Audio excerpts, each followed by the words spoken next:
Yeah. Got it. Excellent. Okay. Now, hello, audience, wherever you may hail. I'm your host, John Bruni. Welcome to The Focus. Join us as we explore some of the world's most fascinating and essential contemporary developments, shedding a spot of light in a world filled with alternative fact darkness. In this podcast from Birmingham in the UK, we are joined once again by returning guest Professor Scott Lucas, talking about the peculiar goings-on in Iraq. Scott is Professor of American Studies, a specialist in US and British foreign policy, with research interests covering current international affairs, especially North Africa, the Middle East and Iran, new media and intelligence services. Scott, welcome back to The Focus. It's such a pleasure to be here, John. Thank you for having me. Thank you. Scott, for the past year, Iraq has effectively not had a government, being managed instead by a caretaker administration since last year's parliamentary elections. But during those elections, a majority bloc was attained by Shiite Cleric Muqtada al-Sadr. Why hasn't he been able to form a government? Well, I think the first thing to emphasize, John, is that the Sadrists, who are a Shiite bloc led by this cleric Muqtada al-Sadr, they didn't achieve an overall majority in parliament. They had the largest number of seats. They had about 79 seats, but the Iraqi parliament has several hundred seats in total, and it has a whole variety of Sunni factions, of Shia factions, and of Kurdish factions. So in the end, while we talk about the Sadrists being the largest party, if they're holding 1/5 of the seats, they still got to work with other parties to get found. And what has happened in recent months is that there's been a breakdown of the working coalition, the Shia coalition, because of divisions, especially between Muqtada al-Sadr and two other prominent Iraqi groups. One is the Shia group, which is led by Nouri al-Maliki, the former prime minister who left office, or was forced out of office, in fact, several years ago. And the other faction is the faction led by the former head of the Badr Brigade, which was an Iraqi militia who is backed by Iran, Hadi al-Amiri. And so what happened that you're referring to is that this spring is that Sadr said, well, if I don't like them anymore, I'm going to pull my folks out of parliament. Let's see what you can do as a government then did it. And the answer is nothing.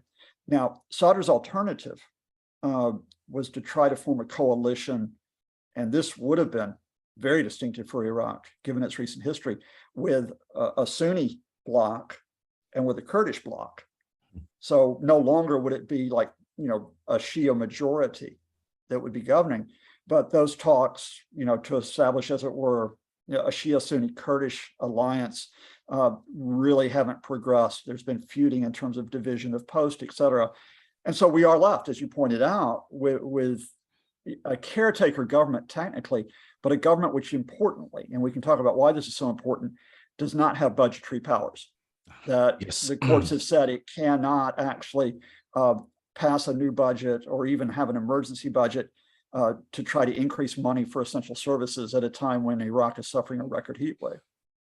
Yeah, actually, Scott, I was going to say, my second question was just how powerless is Iraq's caretaker government? And of course, you've just answered that. But really, in terms of how things are sorted in that post-Saddam era, Baghdad politics is now all about consensus building and power sharing. Now, it doesn't seem like Muqtada al-Sadr comes from that political mold. It looks as though whatever he wants to get for his Sadrist party, right? Yeah, he's distinctive, John. I think in that he is a cleric, so he's trying to claim clerical authority, in a political environment. But I also think he's trying to put it forth in terms of a personal authority. If you talk about all these other factions, I think even people would be very hard pressed to remember Nouri al-Maliki, unless they're really well versed in Iraqi politics. And so this sort of personal quest by Sadr, who is able to mobilize a lot of people. He's got the charisma, he's got the heft to bring out a lot of followers, some of whom are occupying the Iraqi parliament as we speak, means that I think he I don't want to call it delusions of grandeur. Let's say ambitions of grandeur, though. Now, what does that mean? Well, the fact is, I don't care how much personality or charisma that he has. post-Saddam, there has not been a single Iraqi politician to really command support, at least amongst the political elite, from a majority. And so Sadr striking out on this quest is, I think, a bit of a long shot at this point. And I think the second thing, and it's hard to really explain why this is so important, but it brings in the external into this. For many years, Sadr was assumed that he was backed by Iran. And Iran was very much a power broker, which could intervene and say, you guys get together, you form a government, right? Or else we're not going to give you economic or political backing. But Sadr is not only bucking other Shia factions now, he's bucking the Iranians. The Iranians actually are supporting other parties. And so Sadr, in a sense, is trying, he doesn't believe in consensus. He believes effectively in my way or the highway. And I don't think internally or externally, he's got the leverage to command that at this point. In a recent article by Shayan Talabani for Foreign Policy, she says that Muqtada al-Sadr's ambition is to become Iraq's version of former Iranian leader Ayatollah Khomeini. Do you think she has a point? It's a really interesting article, and I recommend that people read it. But I would stay away from an analogy like that simply because Iraq is not Iran. Now, it is true that Sadr has a cleric who has charisma, as did Khomeini did, but I don't think he has the heft even that Khomeini did when he came in 1979 and led the Islamic Revolution. I mean, Khomeini had a really long track record as a very well-known cleric within Shia Islam. Muqtada doesn't have the clerical chops, as it were, in the sense that he can bring out folks to support him. Yeah, I guess that's the case. But when you talk about Iran in 1979, you're talking what could have been a majority of the country, or at least a significant minority that did turn out, some of whom were very much Khomeini's followers, some of whom were other factions, but we're happy to work with them, at least in the short term. But I think the bigger point to be made here is, look, Iran took its course, which is as a theocracy, which, has had the clerical establishment at the head of the system for now going on, well, more than 45 years, or almost 45 years. I think that's fraying in Iran, but more importantly in Iraq, I don't think a large part of the population want a theocracy. And I think the idea that Muqtada al-Sadr could come in and become a supreme leader like Ayatollah Khomeini, or now Ayatollah Khomeini was, no, I don't think that works. I hate to say this, but the fact is, whenever someone who is outside of Iraq or outside of Iran thinks of a clerical leadership, they think of Khomeini immediately. And the temptation is to say, well, this must be like Khomeini Mark II. Iraq defies being basically following anyone. It's paving its own course, as damaging as that might be. Interesting you should say that. Can you explain for our listeners the division between the Iranian/Persian school of thought of Shiism based on Qum versus Kabbalah and Najaf, where most of the Iraqis take their religious inspiration from? Well, first of all, John, that's a great question in terms of Iran, Iraq, religion, and politics. There's a general difference, which is because of Ayatollah Khomeini. Until Khomeini came in to lead the Islamic Revolution, the line of leaders of Shia Islam was that you didn't get involved in politics. Jesus's old phrase, render unto Caesar what is Caesar's, right? And so when you talk about the clerics who are at Kabbalah in Iraq, for example, they're part of what's called the quietist tradition in Shia Islam. We issue religious guidance on what people should do, on their behavior, on values, but we actually don't come in and, as it were, pull the political levers. Khomeini changed that in Iran. And that country is very much, I think, distinctive, almost unique in the course that it paved from 79. Now, Ayatollah Sistani is still present in Iraq in 2022. And while he has at times issued calls for followers to refrain from violence, calls for followers to try to find a consensus, to try to work together, the idea that Sistani's not gone for it, said, all right, we're going to put clerics at the head of the government. That's what we're going to do. So there's no equivalent in terms of the way that Qom has become not only a religious center in Iran, but also a political center. That doesn't exist in Iraq, which again shows why, Muqtada is both within the system, but in a sense apart from the system, in trying to have this Sadrist, acquisition of power. In a related kind of question I have for you, and again, it gets very complicated. So hopefully the audience will just, take a chill pill or maybe a cup of coffee or something. But in terms of the complex relationships between Iran and Iraq, we've just covered off on the religious aspect, but of course there's the ethnic aspect as well. The Shia of Iraq are Arab, whereas the Shia of Iran are Persian. So in that kind of dynamic, it's very, for those of us who understand the dynamics of the region, it's very hard for us to sort of say, well, just because, you've got the largest Shiite community in Iran, that they can necessarily dominate every other part of Shiadom throughout the Middle East, including Iraq. That is true, right? I think that's another essential point. Now, in some respects, this idea of what you mean as the ethnic differences, the Iranian leadership for many years tried to sort of cover that. First of all, by really rejecting the idea of an Iranian or a Persian nationalism. The idea was you follow Islam, not the nation. And secondly, by saying, in effect, look, we're the leaders of a pan-Islam movement. But that's changed in Iran in recent years. Again, because of the problems they've had with holding onto authority, the clerical leadership, because of the external challenges, of which there are numerous that we could talk about, they've appealed more and more to the idea of you are both, Islamic and you have this Iranian post-1979 heritage that you need to defend. And what happens then with sort of that rise of Iranian nationalism is sort of to link ethnicity and nationalism, is that you have an Iraqi nationalism. Now, is someone who is Iraqi Shia, is their loyalty to the notion of Shia, pan-Shia, basically dominion, or is the loyalty to the Iraqi nation? And again, given the fact that Saddam Hussein never actually made the claim, this is a pan-Sunni movement. This is my movement. I am Iraq. He's then pushed out of power, and the Shia, in a sense, are coming in to say, well, no, we are the new Iraq. And so Iran's always had to have this balance, which is they've always wanted to have influence with the factions. They've always wanted to put their people who work with them into key positions. But if they push too hard, they're going to get a backlash. And we've seen that in mass Iraqi protest in recent years. Indeed, we see it as part of the thread that leads to the Tishreen movement, which is really the one sense of a political civil society emerging in Iraq, which is beyond Shia, beyond Sunni, beyond the idea of pro-Iran, pro-US, but is trying to tap into linking civil society and nationalism. But Tishreen, although I think it's been a significant movement and a really interesting movement, again, has some seats in parliament, but doesn't command at this point the amount of heft that Sadr does, for example. I'm John Bruni, and you're listening to Sage International's The Focus podcast, and we're speaking with the University of Birmingham's Professor Scott Lucas on Iraq.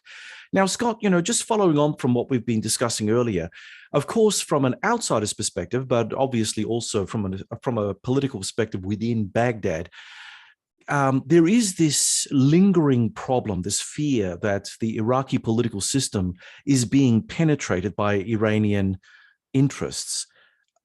How many political parties in Baghdad do you think are being influenced by Iranian interests?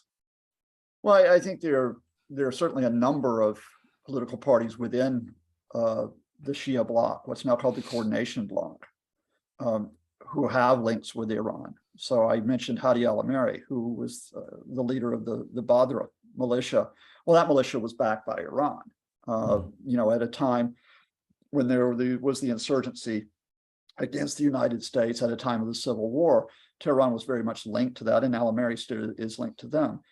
There's another faction led by the son of the late influential Ayatollah Hakim, who has had long-term ties. After his father was assassinated in 2003, he took leadership of a faction, and Iran tried to build links with him. Iran has had links with Nouri al-Maliki, the former prime minister, although again, I have to hasten to add, before you say it's all Iranian puppets, back in 2010, when al-Maliki really had lost the support of much of the country, and I think had overstepped his authority, Iran then, in fact, they and the US at the same time eased al-Maliki out, which brings up another point I want to make. Iran has a lot of interest and what happens in Iraq, but they're not the only player here. The Americans are still there despite the military withdrawal. The Saudis would like to expand their influence in Iraq. So there are other political parties that have ties to countries that are not just Iran, which is why you can never look at Iraq as simply being Tehran pulling the strings. Mm-hmm.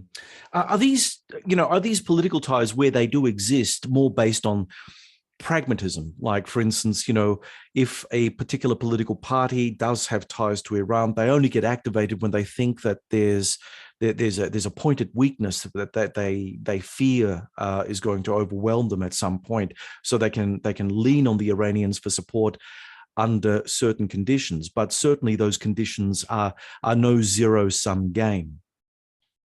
Well, I think probably you have to look at these relationships, first of all, in terms of a wider, what's called a longer term. And that is, the most effective relationship by an external power with an internal group is one which is cultivated over a number of years, not cultivated over a number of weeks or even a number of months.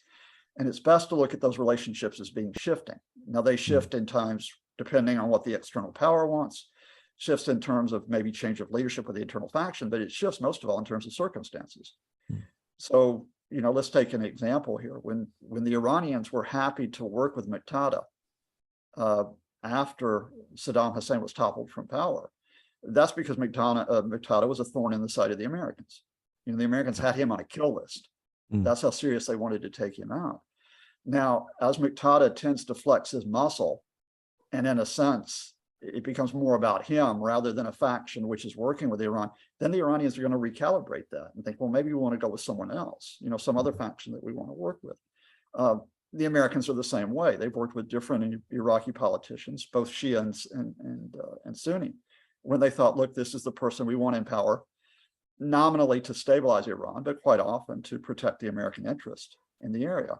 And it happens with the Kurds up in the north, this autonomous area of northern Iraq and Kurdistan. You've got two major factions which are here. One is the Talibani faction, associated with a party which is it's on the tip of my tongue. Hang on. I think it's PDK. PDK, yeah. PDK, and then you have the Barzani faction. You can edit that out, hopefully, which is the PDK faction. And then you have the Barzani faction, which is the KDP faction. And you have the Iranians who have, worked with both factions at different points. The Americans have worked with factions at different points. The Turks have worked with those factions at different points. So I think of it, you think of it more as a kaleidoscope, John. The idea of certainly no internal party is able to shield itself from external manipulation. At the same time, the idea that external parties can come in and, as it were, say, this puppet goes here, this puppet goes there. And that's why Muqtada's latest demonstration is so important. When he puts his followers into parliament to says, look, I'm not going to support the naming of a new prime minister by this parliament because he's not me. I'm not going to support the Shia bloc because they are backing this man as prime minister. When his followers are there in the parliament, other Sunni parties certainly can't get rid of them. Shia parties can't get them out of there, and Iran can't get them out of there. So what you have is a relationship rather than an external manipulation that puts someone in power. Is you have the powerless. You simply have the stalemate of the powerless, and the idea of any external power at this point benefiting from that, and certainly of Iraqis benefiting from that. Well, no, nobody benefits from that. But of course, we're going to have this stalemate of the powerless until individuals give up the idea that it has to be this person or that person and no one else at the top of the pecking order. What's really interesting about the whole Iraqi political situation is that, you've got effectively three major factions. I'll call them factions for simplicity's sake. So you've got the Sunni bloc, you've got the Shia bloc, and then you've got the bloc up the north with the Kurds. And you would think that it would be in the interest of both the Sunnis and the Kurds to counter, and even some Shia, to counterbalance the worst excesses of Muqtada al-Sadr, or people of his ilk. Why are they not balancing off or checking him in a more sophisticated way? Why does it have to come to, protests and storming parliaments and all this kind of pseudo violence, for the social media cameras to capture? Why can't things be resolved in a more civil manner, you think? Well, there's so many layers here, which is like, okay, everybody team up together and let's get a working government and let's make sure that the Sadrists in effect don't take over that. Well, first of all, you've got to get the Shia parties to cooperate with each other. And to an extent they have. That coordination bloc has cooperated with each other, so we're going to try to form a government. But then here's the bigger ask. That Shia bloc then has to work with the Sunnis. Now, some of the leaders in that Shia bloc, again, Hadi al-Amiri, the leader of the Badr militia, they were killing Sunnis. They were killing Sunnis throughout the civil war after 2003. And so they really don't have an inclination to go out necessarily and reach out to the folks that were their enemy. It's not necessarily enemy of my enemy is my friend at this point. And then you got to flip it as well. The Sunnis don't necessarily have an interest in working with the Shia to get them out of a jam at this point. If they feel, look, all we're going to do is help them deal with Muqtada, but then we're not going to get a share of the power that takes place. The Sunnis certainly are not going to name the prime minister. We know that. But do they retain a significant influence in parliament? Do they retain a significant regional influence? And then, of course, the Kurds they're playing both sides here. In one sense, yeah, the Kurds would like, they're happy, I think, to work with certain groups that can benefit Kurdish interest. But then those people they work with, whether they're Shia, whether they're Sunni, have to, in effect, not only recognize Kurdish autonomy, but give the Kurds a bigger take of the Iraqi pie. A lot of Iraq's oil is up in Kurdistan. Yep, that's right. Kurds would like to have more revenue from that. The Kurds have a pattern of development, which is different from that in the rest of the country. But you have a national government budget. If this stalemate's ever broken, who gets the share of the budget? And so all of that works in there. And again, compounded by the fact, which is, all right, let's say even you can get the Sunnis to work with some Shia to work with some Sunnis and the Shia to work with some Kurds. You've got two Kurdish blocs who are fighting each other. And so it's fracture upon fracture, which takes place. John, let me give you this interesting comparison, which is not, I think, a long-term comparison, but we saw a wave of governments after 2011 in different countries. And the question was, could they form a working government in the midst of what we call the Arab Spring? What you saw in Egypt, for example, after the removal of Hosni Mubarak, is that you could not get a working group together across the ethnic spectrum, across the religious spectrum, across the cultural spectrum, and it took a military coup to bring a government in which would last. If you look at Tunisia, which actually was the most successful in the short term of the Arab Spring, what you had was, you can call it an Islamist party, but it was an Islamist party that was willing to work with other groups, Ennahda. But even in Tunisia, that working relationship of Ennahda with other groups, in a sense, has broken down. And you're at a point now where you've got a president who's being given more and more powers. So what you have, and I think Muqtada is actually trying to play off of this, is the idea that when you cannot get a coalition of parties that work together for all the reasons we're explaining about, then you go to a strong person. Right? That's an international pattern. It's not an Arab pattern, by the way. Yeah. Except here in the UK, we have no strong person at this point. Yeah, but the UK is the exception. In so many ways these days. But yeah. Exactly. But as I said, it's one thing. Again, it's one thing for Tunisia to get to a pattern where you've got a president, because there's still a little bit of a consensus behind that, which is, we'll hand this guy more power behind that. In Egypt, it was the military that decided the game here. And this is another thing, by the way, to emphasize. Who controls the Iraqi military? This military is not, although it's nominally an army that we talk about, it's made up of different forces. You have the regular armed forces, then you have militias who are part of the armed forces. The militias aren't necessarily loyal, therefore, to a national military system. They're loyal to whoever the leader of the militia is. And so it's not a situation where, I think, like in other countries, we would say where everything breaks down, the military are going to come and take power, because you don't have a unified Iraqi military at this point. Yeah. So, but, the thing is, the longer this crisis continues, the deeper the problems will fester. And so whoever ends up becoming Iraqi prime minister, they have got a crap load of stuff that they're going to have to confront. So I think it's really in Iraq's best interest to see if they can actually short circuit this crisis as soon as possible, get a figure that everyone can kind of agree on, and then go ahead and fix some of the problems. Which then leads me to ask you, what about things like climate change, for instance, and COVID-19? I mean, what are the Iraqi authorities, whether they happen to be in caretaker mode or not, what have they been doing? Have they, is there any movement? Are these issues that find traction within the Iraqi body politic, or are they so caught up in their tribal, clan, ethnic factionalisms and all those games that have to get played behind closed doors, that they look at this as, the West can be concerned about COVID-19, we've got bigger problems, or the West can be concerned about climate change, and even though we're all baking here at 50-degree heat, it's not our problem. We don't have the capacity to look at these things seriously. Well, I think the starting point before you get to the global issues is that within Iraq, you muddle through. And, there have been other countries that have gone without governments for years. I mean, Belgium went without a government for years. But the point about the Belgian case, which I raise, is that they kept the services going. The agreement was effectively is that the civil servants and the technocrats would keep everything running. We'll try to sort it out. Lebanon has not had a government for long periods of time. That country is in a different case. They haven't been able to muddle through. It's an absolute nightmare down there, which is what's happening. And what's happening in Iraq? Well, the sense is that you have to muddle through. I've got to say the current prime minister, Mr. al-Hadami, is actually, I think internationally is respected as someone who's trying to make the best of a very, very bad situation there. And in a sense, because he hasn't, he isn't siding with one particular faction in this power struggle, the idea is here, well, at least he's there to keep things going on a day-to-day basis, which takes place.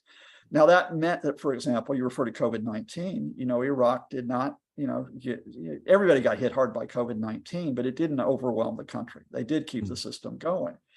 The breaking point on muddling through is power. It's electricity, because, when you're hitting 53 Celsius, which I think is about over 120 Fahrenheit for those who still use that system, you need to have some way to basically cool everything down, and it's just not there. The optimal capacity for the Iraqi electrical system right now is about 23 gigabyte. I think they reached this past week. They actually need up to 35 gigawatts, not gigabytes, gigawatts to, so they basically are running at 2/3 of what they need in the current conditions. And that's at maximum capacity under their current situation. So then you talk about, well, what does it mean for climate change, et cetera? I think you actually answered your own question, which is when you're trying to make it through day to day, you're not going to be looking at the global dynamics of climate change and saying, look, we're going to do this in terms of green economy. We're going to do this in terms of an energy shift. And that's true of many cases.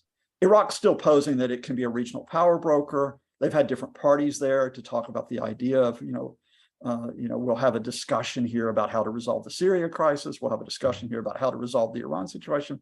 Fact is that Iraq doesn't carry authority internationally because internally it's paralyzed.